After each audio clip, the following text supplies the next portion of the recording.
we see customers who are now more wary of going to the US. We have 4 data centers in North America. We have 3 in the US itself and 1 in Canada.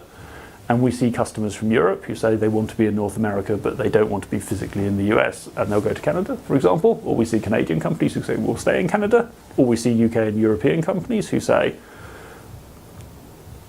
we want something physically in Europe. We want something run by a UK operation as well. Even if a US company has a data center in Europe, it's being run by a company headquartered out of the US who's more liable to be under pressure or to be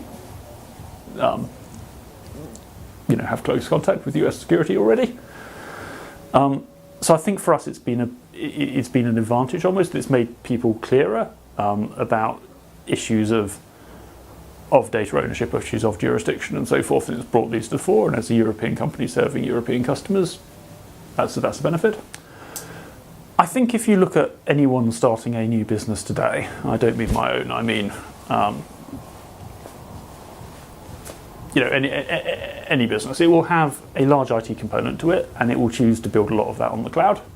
So if you were starting more or less any business today and you wanted to CRM, you might go to someone like Salesforce. If you were starting more or less any business today and you wanted some compute resource, you might go to an infrastructure as a service provider such as Elastic Hosts. And I think the newer businesses who are getting started are doing that because that is the right way to do it. And they're starting from a greenfield where they have no legacy, they have no migration costs and so on.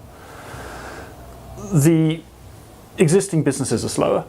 They have systems that work. They have systems that work in their own data centers, wherever it might be, but they're migrating too. So I think by now there is a clear established way of doing most IT tasks in the cloud. I think it's not an early adopter thing anymore. I think it's something that has been proven over the last 5-6 years to work, and to work well for a variety of users. And I think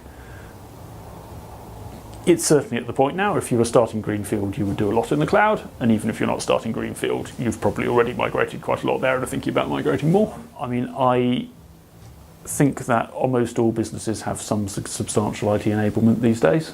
And I think that a lot of them do that in some cloud manner.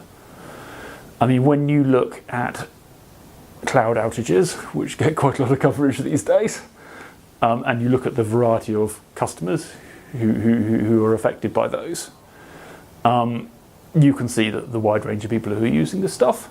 And I don't think that I think those outages are occurring at a lower rate than they would have historically. It's just that they now get some publicity because it's a single provider, right? So whereas historically it would have been lots of individual enterprises with failures in their own data centers, which probably were never even visible externally or well publicized externally.